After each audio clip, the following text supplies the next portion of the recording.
কম বেশি আমরা সবাই শীতকালে স্যুপ খেতে ভীষণ ভালোবাসি। তো তোমাদেরকে আজকে একটা ইউনিক স্যুপের রেসিপি শেয়ার করব, যেটা নর্মালি আমরা বাড়িতে বানাই না। সেটা হলো কুমড়ো স্যুপ। তোমরা ঠিকই শুনেছো।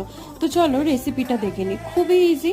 প্রথমে কড়াইতে বা প্রেসার কুকারের মধ্যে বাটার দিয়ে তাতে মৌরি আর অল্প গোলমরিচ ফোড়ন দিয়েছি, তার মধ্যে পেঁয়াজ আর গোটা রসুন, আর তার সাথে কাঁচা লঙ্কা, কেটে রাখা টমেটো, গাজর, তার সাথে দিয়েছি আলু। টমেটো তোমরা চাইলে স্কিপও করতে পারো, আবার দিতেও পারো। আর মশলার মধ্যে জিরের গুঁড়ো আর অল্প লাল লঙ্কার গুঁড়ো ভালো করে নাড়িয়ে নিয়ে ওপর থেকে বেশ খানিকটা পরিমাণে জল ঢেলে 4টে সিটি দিয়ে আমি মোটামুটি ওটাকে সিদ্ধ করে নিয়েছি।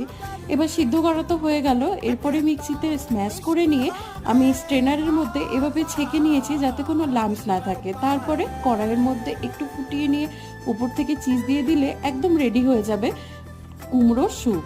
তো তোমাদের ভিডিও কেমন লাগলো অবশ্যই জানিও, চ্যানেলটা লাইক সাবস্ক্রাইব করে দিও।